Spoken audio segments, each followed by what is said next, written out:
आज इस वीडियो में हम बात करने वाले हैं बीए सेकेंड ईयर पॉलिटिक या राजनीतिक शास्त्र में। वो क्वेश्चन को हम इसमें देखेंगे जो हर साल में पूछे जाते हैं, कंफर्म है। वो आपका ये क्वेश्चन होगा दीर्घ उत्तरी प्रश्न का, जो आपका एक क्वेश्चन 15 नंबर का होता है, ठीक है। और आपको इस दीर्घ उत्तरी केवल 2 क्वेश्चन आते हैं। अब मैं आपको पॉलिटिक्स में 3 क्वेश्चन कराऊंगा, जिसमें से कंप्लीट में कि 2 आपका फंस जाएगा, ठीक है। तो दीर्घ उत्तरी के आपके 3 क्वेश्चन आते हैं, 2 क्वेश्चन आते हैं। मैं आपको 3 क्वेश्चन दूंगा। इस वीडियो में केवल एक ही क्वेश्चन दूंगा, और जिसे आप बहुत ध्यान से सुनिएगा। अगर आप पढ़ते भी नहीं है, आपको सुन लेंगे तो आपको इतना माइंड में आ जाएगा कि आप पेपर में अपने मन से आपको थोड़ा मोड़ा बना के और सुने रहेंगे तो आप लिख सकते हैं। और चैनल पर पहली बार आए होंगे तो चैनल को सब्सक्राइब जरूर कर लीजिएगा, जिससे और बेल आइकन को प्रेस कर दीजिए, जिससे आने वाले हर नए वीडियो का नोटिफिकेशन आपको मिले। तो चलिए मैं आके सीधे वीडियो पे आता हूँ। दीर्घ उत्तरी में आपके कल 2 ही क्वेश्चन करने होते हैं। तो एक क्वेश्चन मैं जो आपको दिखाता हूँ जो बार बार पूछे जाते हैं और इस शस्त्र में भी पूछा जाएगा, मैं कंफर्म कह सकता हूँ, क्योंकि बीएओ में ऐसे कुछ क्वेश्चन हैं जो कंफर्म होते हैं कि बार बार आने वाले हैं, 3-4 में से। तो ये कंफर्म है। तो चलिए हम उस क्वेश्चन पे चलते हैं, क्योंकि एग्ज़ाम बहुत नज़दीक आ गया। जैसे 5 तारीख से एग्ज़ाम आ चुका है और बच्चे कोई तैयारी नहीं की है। कोरोना में चलते सभी घर पे थे, पर किसी ने पढ़ा नहीं। तो इसलिए मैं आपको ये टॉपिक लाऊँ कि इससे आप पढ़ के कुछ एग्ज़ाम कर सकें। तो चलिए हम लोग क्वेश्चन पे चलते हैं। तो देखिए फ्रेंड्स, हम आ चुके हैं उस क्वेश्चन पे। ये क्वेश्चन है, अरस्तु के क्रांति संबंधी विचारों की विवेचना कीजिए, या अथवा असमानता क्रांतियों की जननी है। अरस्तु के इस कथन की व्याख्या कीजिए, अथवा अरस्तु के अनुसार क्रांति का क्या अर्थ है, क्रांतियाँ किस प्रकार उत्पन्न होती हैं और उनको रोकने के क्या उपाय हैं। अरस्तु के क्रांति सिद्धांत का वर्णन कीजिए, उसे रोकने हेतु उपाय सुझाए गए थे। अरस्तु के क्रांति संबंधी विचारों का वर्णन कीजिए, या अथवा अरस्तु के क्रांति सिद्धांत का परीक्षण कीजिए। ये सारे क्वेश्चन एक ही हैं, जिसे अलग अलग तरीके से दिया गया है। एग्जाम में इस तरह से पूछा जा चुका है। ये आप सीधे एक याद कर सकते हैं, अरस्तु के क्रांति विषयक विचार। अरस्तु ने क्या क्रांति दी, बस ये आप एक लाइन में याद कर लें क्वेश्चन, अरस्तु के क्रांति। इस अरस्तु का कोई क्वेश्चन पूछ दे जिसमें क्रांति या संबंधी अरस्तु के विचार क्या हो, तो बस आपको यही लिखना है, अरस्तु के क्रांति। अरस्तु का पूछेगा तब का इसका क्रांति ही पूछेगा। लगभग कंफर्म होता है, हर साल में आपको इस अरस्तु के पूछे जाते हैं ऑप्शन में, क्योंकि 2 क्वेश्चन तो आपको करने होते हैं, पर आपको मिलते हैं 5 क्वेश्चन, 5 में से 2 ही करने होते हैं। तो कंफर्म होता है कि इस क्वेश्चन का आता है। तो अरस्तु के क्रांति विषयक विचार पे आते हैं। तो अरस्तु के समय यूनानी राजनीतिक जीवन की सबसे प्रमुख विशेषता अस्तित्व और परिवर्तन था। लगभग प्रत्येक राज्य में विभिन्न शासन प्रणालियों का प्रयोग कर चुका था। इस अस्थिरता के कारण राज्य मूल उद्देश्य को पूरा नहीं कर पा रहा था। सब राज्य पतन की ओर बढ़ रहे थे। एक अर्थवादी चिंतक के रूप में अरस्तु ने उन सब कारणों का अध्ययन किया जो शासन व्यवस्थाओं में परिवर्तन के लिए उत्तरदायी थे। इन्हीं कारणों को उसने क्रांति का नाम दिया।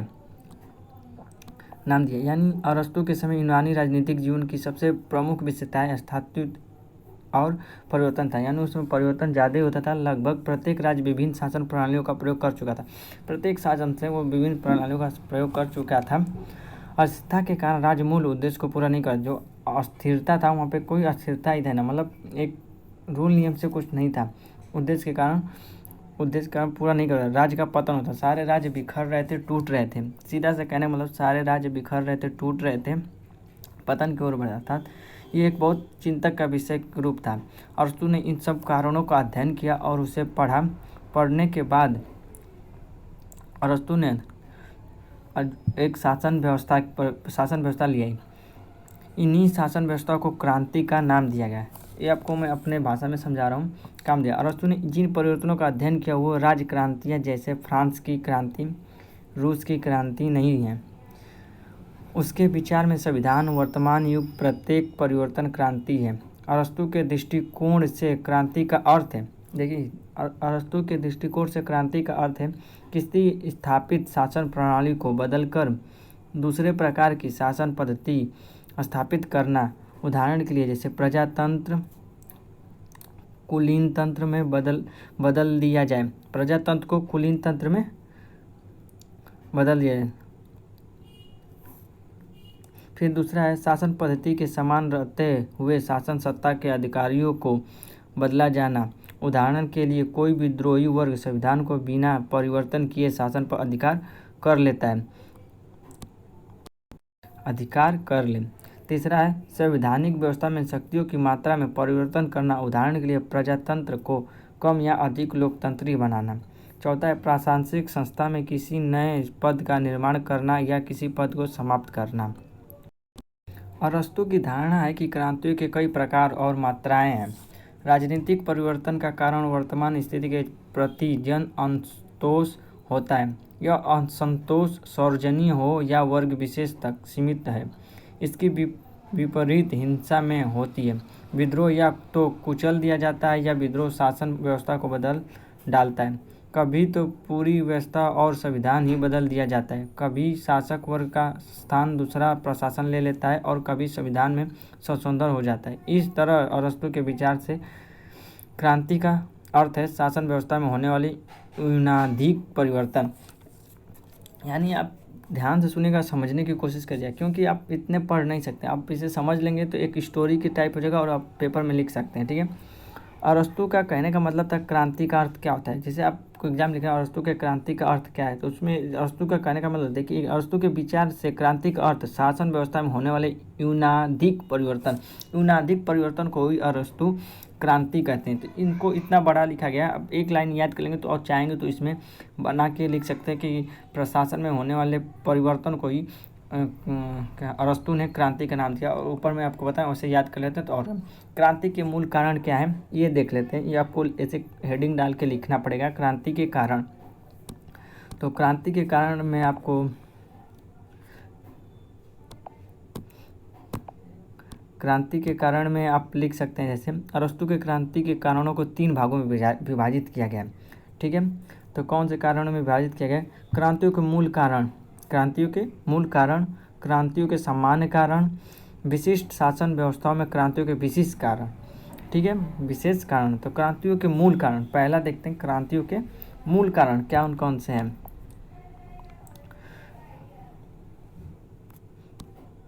तो क्रांतियों के मूल कारण, अरस्तू क्रांति का मूल कारण असमानता को मानते हैं। क्रांतियों का कारण सदैव असमानता में पाया जाता है। क्रांति का मूल कारण क्रांति का मूल कारण असमानता की प्रबल कामना है। सभी मनुष्य इस विचार से सहमत हैं कि न्याय योग्यता के अनुपात में होना चाहिए, लेकिन योग्यता का मापदंड नहीं है। जब मनुष्य देखता है कि उसे अपनी श्रेणी तथा योग्यता के अनुसार व्यवहार नहीं मिल रहा है, तब उसके हृदय में विद्रोह पैदा होता है। जब असमान योग्यता व गुणों के व्यक्तियों में भेद किया जाता है, तब क्रांति की भावना पनपती है। साथ ही एक व्यक्ति जब समझता है कि अधिक योग्य होने पर भी उसे महत्व नहीं दिया जा रहा है, तब उसका हृदय क्रांति की ओर प्रवृत्त होता है। असमानता के इच्छुक क्रांति के लिए तत्पर हैं। आपको शायद पहली बार में समझ ही ना आए, तो वीडियो को कई बार अब सुनने से आपको समझ में आ जाएगा। ठीक है। दूसरा कारण था क्रांतियों के सामान्य कारण। जो सामान्य कारण क्या है क्रांतियों के, उस पर हम लोग अब देखेंगे कि अरस्तू के क्रांतियों के सामान्य कारण कौन कौन से हैं। तो शासकों का दुर्व्यवहार, देखिए ये तो आप बहुत देखते हैं, शासकों दुर्व्यवहार जिस कंट्री या देश में होते हैं उसमें शासक कैसा व्यवहार कर रहे हैं, ये क्रांतियों का मूल कारण होता है। ठीक है। क्रांति वहीं होती है जहाँ दुष्ट व्यवहार किए जाते हैं। शासकों का दुर्व्यवहार, जब शासक या शासक वर्ग जनहित तथा सार्वजनिक कल्याण की भावना का परित्याग कर देता है और अपने स्वजनों के व्यक्तिगत लाभ और स्वार्थ के लिए काम करने लगता है, तब जनता में तीव्र असंतोष फैलता है। यही असंतोष बढ़ते बढ़ते विद्रोह के रूप में विस्फोट होता है। यानी जो वहाँ की शासक वर्ग हो, वो अपने मन का करने लगता है। शासक प्रजातंत्र के हित में ना काम करे तो वो धीरे धीरे बढ़ते बढ़ते असंतोष में फैलता है और ये विद्रोह में विस्फोट हो जाता है। इसी को शासकों का दुर्व्यवहार एक कारण है। जैसा कि आप देख सकते हैं कि जैसे बांग्लादेश पे पाकिस्तानी शासक कर रहे थे, तो वहाँ पे एक तरह से विद्रोह हुआ और विद्रोह के वो अलग एक कंट्री हुआ। फिर उसमें कारण है सम्मान तथा लाभ की आशा। सम्मान तथा लाभ की आशा, शासन द्वारा जब व्यक्ति अनुचित ढंग से सम्मानित तथा लाभवंत या जन सम्मान में अपमानित होते हैं, तब जनता आक्रोश से भर उठती है। विद्रोह करने वाले सम्मान तथा लाभ प्राप्त करने और चाहते हैं। तथा वे इसके लिए शासन सत्ता पर अधिकार करने का प्रयत्न करते हैं। अगर आप समाज में सबको सामान्य अधिकार न देंगे तो भी विद्रोह होंगे और क्रांतियाँ होने लगी। यह इस लाइन में कहा गया है। श्रेष्ठता की भावना, ठीक है, श्रेष्ठता की भावना। तो श्रेष्ठता की भावना, जब समाज के कुछ लोग अपने को श्रेष्ठ समझने लगते हैं तथा धन या कुलीनता के आधार पर शासन पर अधिकार जमा लेते हैं तो समानता जनता में क्रांति होती है। यानी कुछ लोग अपने आप को, जैसे आज के समाज में देख सकते हैं बहुत कम, पहले क्या होता था कि जो निम्न वर्ग के लोग होते हैं उन्हें बहुत नीचे रखा जाता था और उच्च वर्ग के लोग हर जगह पे अच्छे होते हैं, या निम्न वर्ग को बहुत अजीब ढंग से व्यवहार करते थे। तो एक ये भी कारण है विद्रोह का, ठीक है। यही इस लाइन में यही बताया गया कि असमानता। फिर घृणा और विरोधी विचारधाराएं। अब आते हैं घृणा विरोधी विचार। जब राज्य में एक वर्ग सत्ता ग्रहण करता है तब अन्य वर्ग उससे घृणा करने लगते हैं।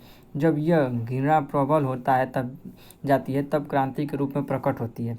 इसी प्रकार विरोधी विचारधाराएं समाज को विरोधी वर्गों में बांट देती है।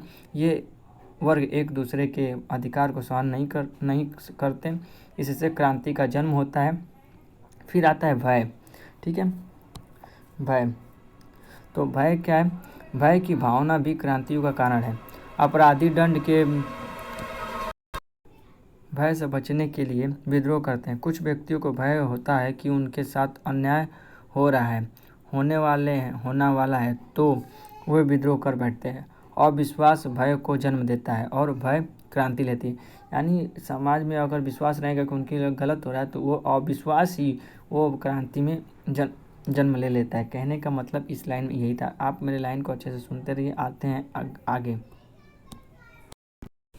तो फिर देख सकते हैं दोष का भाव। राज्य के अधिकारियों का आपसी दोष और संघर्ष क्रांतियों का कारण बन जाता है। वशिष्ठ व्यवहार अर्थात देश और महत्वाकांक्षा की क्रांति का बीजारोपण कर देता है। आप जो पॉइंट नहीं उन्हें छोड़ भी सकते हैं, जैसे जातियों का भेदभाव आप इम्पोर्टेंट लिख सकते हैं। राज्य में अनेक जातियां होने से शासन कुछ को अपने अनुकूल बनाता है तथा शेष जातियों की अवहेलना करता है। इससे एकता नष्ट होती है, फूट झगड़ने और कौल पैदा होता है। इससे क्रांति का जन्म होता है। जैसे आजकल भी बहुत होते हैं, अपने कास्ट के लोग को ज़्यादा प्रेफरेंस देते हैं। असमान वृद्धि, राज्य के किसी अंग की अनुपात से अधिक वृद्धि क्रांतियों का जन्म देती है। राज्य के सब अंगों में संतुलन रहना चाहिए। निर्धन या धनिकों का अधिक बढ़ जाना प्रजातंत्र को समाप्त कर देता है। क्रांतियों के कारण, ठीक है। आप इसे चाहें तो इस पार्ट को छोड़ भी सकते हैं या पढ़ सकते हैं, ठीक है। आपके ऊपर है, पढ़ना चाहें तो इसको लिखेंगे तो और बेटर है, चाहें तो इसे छोड़ के आप सीधे लास्ट के टॉपिक पे आ सकते हैं, क्रांति रोकने के उपाय पे, ठीक है। यहाँ पे क्रांति रोकने के उपाय आप आ सकते हैं। तो क्रांति रोकने के उपाय में क्या है?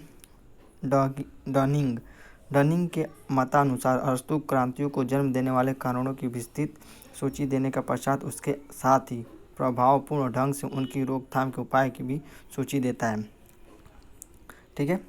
मैक्सी का मत है आधुनिक राजनीतिक विचारक शायद ही क्रांति को रोकने का अरस्तु के उपायों को अतिरिक्त कोई अन्य ठोस उपाय बतला सके। शक्ति पर नियंत्रण, शासक को समाज के किसी भी वर्ग या व्यक्ति की किसी शक्ति को अधिक नहीं बढ़ने देना चाहिए। शक्ति मताधन धरती करती है और शक्ति के केंद्रीकरण से क्रांति का डर बढ़ता है। हमें लंबे समय तक साधारण सम्मान देना चाहिए, न कि कुछ समय के लिए अधिक सम्मान।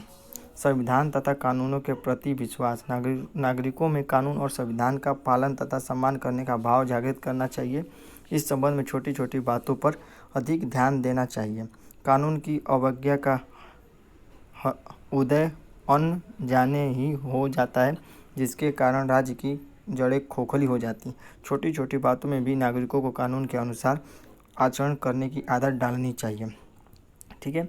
तीसरा है सम्मान और पदों आदि का न्यामसत वितरण। पद, लाभ, सम्मान तथा पुरस्कार अति निष्पक्ष दृष्टि से अधिक लोगों को दिए जाने चाहिए। जैसे ये नहीं कि जाति कास्ट देख के सबको समान रूप से देनी चाहिए। ऐसी भावना पैदा करनी चाहिए कि राजनीतिक पदों पर भी व्यक्ति योग्यता अनुसार ही नियुक्त हो सकता